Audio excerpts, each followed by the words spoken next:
আলাউদ্দিন মোহাম্মদ এনসিপির যুগ্ম সদস্য সচিব আমাদের সঙ্গে আছেন। বিরতির আগে একটা প্রশ্ন করেছিলাম, আমি আসলে নতুন কোনো প্রশ্ন যুক্ত করতে চাই না, বরঞ্চ আমি অ্যাডভোকেট সৈয়দা আসিফা শাফি পাপিয়া আপনার কাছে আসতে চাই। তরুণ নেতা আলাউদ্দিন মোহাম্মদ খুব চমৎকার করে প্রশ্নের উত্তর দিচ্ছিলেন। যদি আপনি কিছু জানতে চান তার বক্তব্য থেকেই যদি কোনো প্রশ্ন মাথায় আসে খুব সংক্ষেপে সেটা করতে পারেন। আমার প্রশ্নটি উত্তর দেওয়ার আগ্রহটা খুব বেশি, কারণ এনসিপি যারা করছেন বয়সে অনেক ছোটর কারণে ৭১ মুক্তিযুদ্ধ তারা দেখেনি, ৮০ দশকে এরশাদ বিরোধী আন্দোলনে ওনারা দেখেননি। ওনারা সম্মুখ সারির যোদ্ধা হয়ে এই জুলাই আগস্টের অভ্যুত্থানের সম্মুখ সারির যোদ্ধা তারা। আজকে দুর্ভাগ্যজনক আমার শুনতে হয় যে জামাত ইসলামের মতো একটা সংগঠনের সঙ্গে তারা জোট করা নিয়ে ভাবছে। তো যে সমস্ত তরুণীরা শিক্ষিত এবং সুচিন্তার অধিকারী, তারা যে ওইখান থেকে পদত্যাগ করে বেড়ে আসবে, এটাই হচ্ছে বাস্তবতা এবং এটা সঠিক একটা সিদ্ধান্ত। রাজনীতিতে ভোট যদি একটা পাই, একটা ভোটই ধরে নিতে হবে ভালোবাসার ভোট। এজেন্ট যদি দিতে না পারি, সরকার ওই একটা ভোটকে অ্যাডভোকেট পাপিয়া যদি কেউ এই প্রশ্নটা করে, অ্যাডভোকেট পাপিয়া যদি কেউ এই প্রশ্নটা করে, মানে এর কি উত্তরটা আমরা দেব অন্তত, সেটা হচ্ছে যে জামাত নিবন্ধিত দল এবং তারা রাজনীতি করছে, এখন তারা যেহেতু রাজনীতি করছে তাদের সঙ্গে জোট করতে বাধা কোথায়? যদি এই প্রশ্নটা করে, বাধা বিবাদের ব্যাপার অবশ্যই তাদের চেতনা, দর্শন, এগুলোর বাধা তো আছেই। তারপর দেখেন কয়েকদিন আগে গোলাম পরোয়ার সাহেবের যে আমি বডি ল্যাঙ্গুয়েজ দেখছি, নাহিদ ইসলামকে উপলক্ষ করে বলছে যে জন্মদাতা বাবার সাথে এরকম ব্যবহার করো, আমরা যে জন্ম দিয়েছি তোমাদের ভুলে গেছো। সেই বডি ল্যাঙ্গুয়েজটা যদি বিশ্লেষণ করা যায়, তাহলে এনসিপির সাথে কি জামাতের জোট কখনো হয়? রাজনৈতিকভাবে নির্বাচনী জোট যে কোনো সংগঠনের সাথে হয়, সেটা ঠিক আছে, কিন্তু নতুন বাংলাদেশের নতুন বন্দোবস্তে আজকে জামাত ইসলামের সাথে কোন দলের জোট হওয়াটা আমি যথার্থ মনে করি না।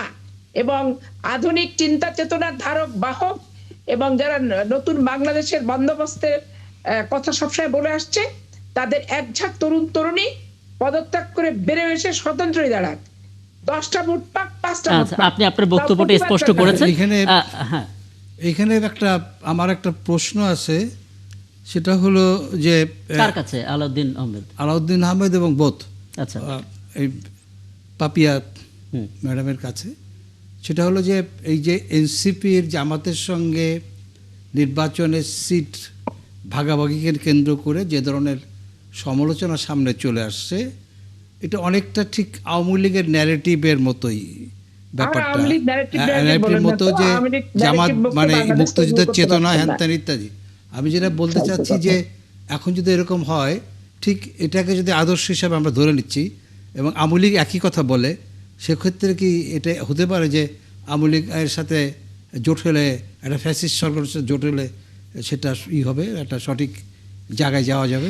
আচ্ছা, এটা আসলে যদি কখনো আওয়ামী লীগ রাজনীতি করার সুযোগ পায় তখন এই প্রশ্নটা আমরা সব শান্তাতে পারবো। আমার হাতে যেহেতু সময়টা কম, আমি প্রত্যেকটা প্রশ্ন একটু নিতে চাই। অধ্যাপক ডক্টর মোহাম্মদ হাসনাত আলী, আপনি যদি কোনো কিছু প্রশ্ন থাকে আপনি আলাউদ্দিন মোহাম্মদকে করতে পারেন, আমি চেষ্টা করবো আলাউদ্দিন মোহাম্মদকে দিয়ে। আলাউদ্দিন মোহাম্মদের বক্তব্য অত্যন্ত স্পষ্ট। জি, ওনাদের মূল আদর্শের জায়গা হলো নির্বাচনে বিজয়ী হওয়া। অতএব একজন মানুষের যখন মূল লক্ষ্য হয় নির্বাচনে বিজয়ী হওয়া, তখন তাকে প্রশ্ন করা না করা একেবারেই অমূলক আর কি। বরং আমার সেই ডিবেট নাই। আমি সাংবাদিক বন্ধুদের সাথে আমি একমত যে যদি জামাতের সাথে যদি বিএনপি ঐক্যমত্য গেলে যদি সমস্যা না হয়, তাহলে এনসিপি গেলে সমস্যা হবে কেন? এটা হলো আমার একটা যৌক্তিক প্রশ্ন। আমি তো মনে করি যে বিএনপির জন্য এটা ভালো হলো পাপিয়া আপা, যে অন্তত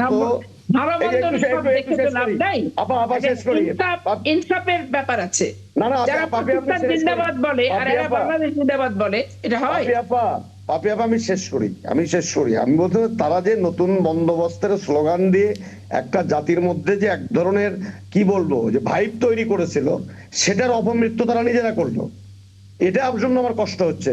যেদিন এনসিপির জন্ম হয়েছিল, নতুন বন্দোবস্তের কথা বলেছিল, আমাদের সন্তানদের শুভকামনা করেছিলাম টেলিভিশন টকশোর মধ্য দিয়ে, আজকে সেই সম্ভাবনাটা নিজেরা বিষ পান করে আত্মহত্যা করলো।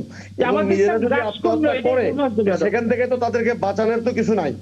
এবং তারা স্পষ্ট করেছে আলাউদ্দিন সাহেব যে নির্বাচনে জেতার জন্য এই ঐক্য। আমি শুধু ওনাকে এতটুকু বলবো যে তাসনিম যারা আজকে যে পোস্টটা দিয়েছে সেই পোস্টের নিচের যে জনগণের যে কমেন্টটা, সেই কমেন্টটা যদি উনি দেখে আসেন তাহলে বোধহয় কালকে ওনাদের সিদ্ধান্ত চূড়ান্ত করার ক্ষেত্রে সহায়ক ভূমিকা পালন করতে পারে এবং এই সিদ্ধান্ত পুনর্বিবেচনার একটি সহায়ক ভূমিকাও পালন করতে পারে। এটা একটু দেখা আসার জন্য অনুরোধ করবো। একদম স্পষ্ট। আমি একটু আলাদিন মোহাম্মদ, আমি শিক্ষক হিসাবে একটু আশাহত হলাম যে আমার সন্তানরা যে নতুন বন্দোবস্তের বাংলাদেশের কথা বললেন, যে সংস্কৃতির কথা বললেন, সেই জায়গাটা আরেকবার নতুন করে বাংলাদেশে হোঁচট খেলো। একদম। আমি একটু আলাদিন মোহাম্মদ আপনার বক্তব্যটা নিই। প্রথমত আপনি নিশ্চয়ই বুঝতে পারছেন যে এনসিপির যে তরুণরা আছেন, সিনিয়র রাজনীতিবিদ যারা আছেন, যারা রাজনৈতিক বিশ্লেষকরা আছেন, তারা আসলে তাদেরকে ভালোবাসেন। সেই ভালোবাসার জায়গা থেকে বিভিন্ন রকমের আশাহতের কথা বলেন। আপনি কি আপনার ওই জায়গাটা একটু পরিষ্কার করবেন যে শুধুমাত্র নির্বাচনে জেতার জন্য যে কোনো জোট আমরা করতে পারি, এই ন্যারেটিভটা কি আসলে ঠিক? মানে আপনি এই বক্তব্যটা যদি একটু পরিষ্কার করেন, কারণ বোধহয় পরিষ্কার করার সুযোগ আছে। প্রথমত আমি খুব স্পষ্টভাবে বলেছি এবং আমার বিজ্ঞ আলোচক এটা বলেছেন যে ইয়েস, নির্বাচনে নেমেছি, জেতার জন্য নেমেছি, অসম্ভব এটা আমি হারবো, নির্বাচন নামবো নাকি? আপনি এটা আমাকে আদর্শের কথা বলবেন, আপনি নির্বাচন নামেন, জনগণের সাথে পরিচিত হয়ে আসেন, পর কর্মীদেরকে মাঠে ছেড়ে দিয়ে আসবো, মায়ের বুড়ো খাবে, এটা তো হবে না। Number one. নাম্বার টু হলো সংস্কারের প্রশ্নে, গণভোটের প্রশ্নে বিএনপি না ভোট ক্যাম্পেইন করেছিল না, মনে আছে আপনাদের? পরে জনগণের চাপে বিএনপি সেই পোস্ট সরিয়ে দিয়েছে। কিন্তু আলাদিন মোহাম্মদ, এই পুরনো রেফারেন্সগুলো সামনে আনলে নতুন রাজনৈতিক বন্দোবস্ত কিভাবে হবে? মানে আমরা তো রেফারেন্স পুরনো দিচ্ছি। আমাদের এই নির্বাচন, জুলাইয়ের নির্বাচন, জুলাইয়ের সংস্কারের প্রশ্নে, গণভোটের প্রশ্নে হার নির্বাচন। এটা জামাত যদি বলেন যে জামাত রাজনীতি করবে না, তাহলে করবে না, ব্যাস। যারা হায়ের পক্ষে, যারা গণভোটকে জিতিয়ে আনা, সংস্কারকে জিতিয়ে আনা পক্ষে রাজনীতি করবে সুস্পষ্ট ভাবে, তাদের সাথে আমরা নির্বাচনে জোট করব। আপনি বলছেন যে গত 1.5 বছর ঐকমত্য কমিশনের সবগুলো রাজনৈতিক দলকে নাস্তানাবুদ করে ফেলেছে বিএনপি, যে তারা এটা চায় না, তারা রাজি হয়েছে 1 মাস 2 মাস 3 মাস পরে এক একটা বক্তব্য রাজি হয়েছে। গণভোটের প্রশ্ন তারা সুস্পষ্টভাবে বলেছে কিসের গণভোট। এখানে ছোট করে আরেকটা বিষয় একটু বলি। শেষ করতে দেন, শেষ করবেন। আমি খালি একটা বিষয় একটু যুক্ত করি। বিপক্ষে সুস্পষ্টভাবে অবস্থান রাখার পর আপনি কেন প্রত্যাশা করছেন যে আপনার সাথে আমরা জোট করতে যাব? আচ্ছা, আমি বলি আলাদিন মোহাম্মদ, এখানে বিএনপি নাই, আমি আপনাকে বলি। উইথ ডিউ রেসপেক্ট, আপনারা বের হয়েছেন, আমরা খুব আনন্দিত। আমরা খবরে ঢুকি নাই, আমরা 15 বছর। আলাদিন মোহাম্মদ, এখানে ছোট্ট করে একটা বিষয় একটু জানতে চাই আপনার কাছে। একটা ছোট্ট বিষয় একটু জানতে চাই আলাদিন মোহাম্মদ, আমি আলাপটা শেষ করব, একেবারে হাতে আর মিনিট 3 সময় আছে। ভয় পাচ্ছে আরেকজন হয়তো ন্যাংটা হয়ে যাচ্ছে, ব্যাপারটা এরকম না। আমরা ন্যাংটা না, আমাদের আদর্শ হচ্ছে, আমাদের জুলাই আছে, আমরা প্রতিটা তরুণ গণঅভ্যুত্থানকে ধারণ করে রাজনীতি করতে এসেছি। আলাদিন মোহাম্মদ, আমি আলোচনাটা শেষ করি, হাতে আর মিনিট খানিকের সময় আছে। ছোট করে একটা বিষয় একটু। হ্যাঁ, অ্যাডভোকেট পাপিয়া, আমি আসবো প্রয়োজনে, আজ নয়তো অন্যদিন, কারণ আজকে একেবারে সময়টা নেই। আলাদিন মোহাম্মদ, ছোট্ট করে একটা বিষয় একটু বলি। মানে একজন রাজনৈতিক ব্যক্তি হিসেবে আপনি একটা রাজনৈতিক দলের প্রতিনিধিত্ব করছেন। এনসিপি নির্বাচনে যখন গঠন হয়, এনসিপি অনেকের প্রত্যাশা সেটা, এবং বিএনপি যাকে বলছেন তারা কিন্তু সাধুবাদ জানিয়েছিল যে তরুণরা একটা রাজনৈতিক দল গঠন করেছে। জেতাবে আপনাদেরকে কে? ভোটাররা তো, তাই না? তার মানে ভোটারদেরকে তো ইমপ্রেস করতে হবে। তারাই যদি আপনাদের কথা শুনে আহত হয় যে এমন এনসিপি তো আমরা চাই নাই, তাহলে কিভাবে সেই জয়টা সম্ভব? ছোট্ট করে একটু উত্তরটা দেবেন, তারপরে আমি আলাপটা শেষ করব। জি, ছোট্ট করে উত্তরটা হলো, সোশ্যাল মিডিয়া রাজনীতি নয়, শাহবাগের রাজনীতি নয়, ঢাকা শহর রাজনীতি নয়। আপনাকে বাস্তবতা বুঝতে হবে। নির্বাচনে বাস্তবতা হলো তৃণমূল থেকে উঠে আসে যে ভয়েস, সেটা তারেক রহমান অস্বীকার করতে পারেন নাই। এই জন্য তিনি জামাতের চেয়ে কট্টর সংগঠন জমিয়তে উলামাকে 4টা আসন ছেড়ে দিচ্ছে জাতির মঞ্চে, যাদের অফিসে কোনো নারী ঢুকতে পারে না। আমি জামাতের সাথে, আমরা তো কোনো জোটও করছি না, জামাতকে আমরা আমাদের প্রতীকও দিচ্ছি না, আমরা আমাদের প্রতীকে নির্বাচন করছি, আমরা কারো প্রতীক খেয়ে দিচ্ছি না, আমরা বিলীন হয়ে যাচ্ছি না। আপনি এতগুলো দিককে বাদ দিয়ে আপনি শুধুমাত্র আপনারা একটা জায়গা থেকে ধরে নিয়েছেন জামাতের সাথে গেলে শেষ। আর ভাই, জামাতের সাথে গেলে বিএনপি চ্যালেঞ্জ ফিল করলে বিএনপির কথা আমি কেন শুনবো? আমি বিএনপি আমার শুভাকাঙ্ক্ষী নয়, বিএনপি এই মুহূর্তে নির্বাচনী মাঠে আমার প্রতিপক্ষ। আমি প্রতিপক্ষকে প্রতিপক্ষের মতো ডিল করবো। কিন্তু এনসিপির যে 30 জন নেতা যে চিঠিটা দিলেন, সেই চিঠির উত্তরটা কি আসলে এনসিপি আপনি যেভাবে বললেন সেভাবেই দেবে, নাকি বিবেচনা করবে শব্দটা প্রয়োগ করবে? দেখেন, এনসিপির 30 জন নেতার প্রতি সম্পূর্ণ রেসপেক্ট আছে। একই সাথে এনসিপির 184 জন যে বাকি নেতৃবৃন্দ আছে, কেন্দ্রীয় নেতৃবৃন্দের কথা বললে তাদের প্রতি আপনার রেসপেক্ট থাকবে না? অবশ্যই তাদের সাথে রেসপেক্ট আছে। তাদেরকে আমরা আলোচনা এঙ্গেজ করতে চাই, তাদের সাথে বসতে চাই।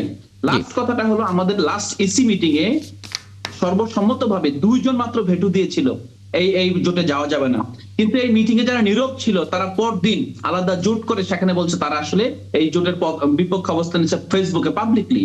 দেখেন, আমাদের রাজনীতিতে অনেক আপনার সীমাবদ্ধতা আছে। তরুণদেরকে রাজনীতিবিদ হয়ে উঠতে হবে। তরুণরা আজকে মনে হচ্ছে একটা জিনিস, হুমসিকিলি করে একটা রাজনীতি না, এটা প্রতিষ্ঠান, রেসপেক্ট করতে হবে। আপনি একজন আহ্বায়ককে দায়িত্ব দিয়েছেন দলের প্রধানের। আসলে তারপর আপনার- আলাউদ্দিন মোহাম্মদ, আমি আসলে কয়েকটা বিষয় জানার চেষ্টা করছিলাম এবং কিছু কিছু বক্তব্য নিয়ে আসলে দীর্ঘ আলাপ করার সুযোগ থাকতো। তারপরও রাজনীতির মধ্যে সবচাইতে গুরুত্বপূর্ণ বিষয় হচ্ছে রাজনৈতিক শিষ্টাচার এবং রাজনৈতিক সহনশীলতা এবং আদর্শ তো একটা বড় জায়গা, কিন্তু নির্বাচনে জেতার জন্য সবকিছু করতে হবে, বোধহয় এই ন্যারেটিভটা আরেকবার বিবেচনা করার সুযোগ আছে। তারপরও অনেক ধন্যবাদ অনেক ধন্যবাদ আমাকে সময়টা দেওয়ার জন্য, এবং আমি আপনাকে কথা দিলাম আলাউদ্দিন মোহাম্মদ, সামনের কোনো আয়োজনে আবারও আপনার সঙ্গে কথা হবে। আপনি কি কিছু বলবেন 1 মিনিটের মধ্যে? তাহলে আলাউদ্দিন মোহাম্মদ 1 মিনিটের মধ্যে। আমি যে আমি বিষয়টা একটু বলছিলাম যে এক মিনিট একটু নির্বাচনে বলি। জেতার জন্য সব ছেড়ে দিচ্ছে, এটা না। আমি বলছি নির্বাচনে যখন নামবো, আমি তো জিততে হবে। জেতার জন্য নামবো। আপনি এটাকে প্রশ্ন করছেন কেন? আমি জিতবো না, আমি কেন জেতার জন্য চেষ্টা করবো না? আচ্ছা, এই আপনি প্রশ্নটা আপনি কেন স্পষ্ট করবেন? করেছেন। আপনি তো একেবারেই বলছেন এটা একেবারেই নিতে সময় পারবেন কম। না, আপনি তো বলছেন যে মার খেয়ে অনেক ধন্যবাদ এবং সত্যি সময়টা অনেক কম হয়ে গেল আজকে। আপনার কাছেও কৃতজ্ঞ এবং দুঃখ প্রকাশ করছি, কারণ শেষ মন্তব্যটা নিতে পারলে ভালো হতো। দর্শক, এই ছিল আজকের ৭১ জানালা আয়োজন। আগামীকাল নিশ্চয়ই দেখা হবে, আমাদের সঙ্গে থাকবেন।